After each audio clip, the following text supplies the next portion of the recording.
গত 3 দিনের ভারী বর্ষণের ফলে খোয়াই মহকুমা এলাকার বিভিন্ন নিম্ন অঞ্চলে বন্যার পরিস্থিতির সৃষ্টি হয়েছিল। এর মধ্যে খোয়াই জেলার মধ্যে তেলিয়ামুড়া মহকুমা এলাকাতে 60টি ত্রাণ শিবির খোলা হয়েছে।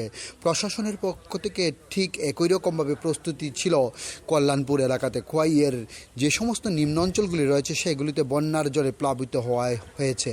প্রায় 3টি ত্রাণ শিবির খোলা হয়েছে খোয়াই মহকুমা এলাকাতে।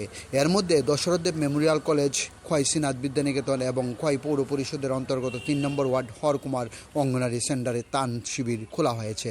আজ সকাল থেকে খোয়াই পৌর পরিষদের চেয়ারম্যান দেবাশিস নাথ শর্মা, বিজেপি খোয়াই মণ্ডলের সভাপতি অনুকূল দাস, মণ্ডলের সাধারণ সম্পাদক রঞ্জন দাস, পূর্ত দপ্তরের মহকুমা আধিকারিক সহ এক জাক কর্মকর্তা আজ খোঁজখবর নেন ত্রাণ শিবিরে আগত শরণার্থীদের। ডিউরো রিপোর্ট, খোয়াই টাইমস বাংলা।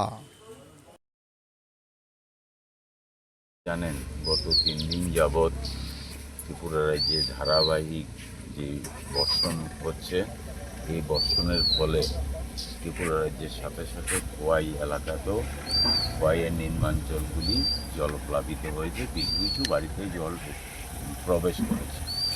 এই কারণে গতকালকে খোয়াই মিউনিসিপ্যাল কাউন্সিল এলাকাতে 3টি শরণার্থী শিবির করা হয়েছে।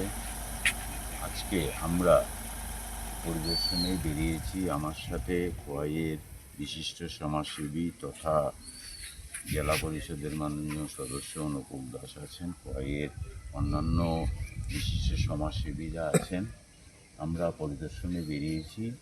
পরিদর্শনের মূল কারণ এই বৃষ্টিতে জনগণের কোনো অসুবিধা হচ্ছে কি না এগুলো খোঁজ নেওয়া, তাদের অসুবিধাগুলি দূরীকরণ করা, তার পাশাপাশি কোথায়ও জল নিকাশি ব্যবস্থা যদি স্তব্ধ হয়ে যায় প্রশাসনের কাছে পৌঁছে দেওয়া, সংশ্লিষ্ট ডিপার্টমেন্টকে দিয়ে এই কাজগুলো করানো।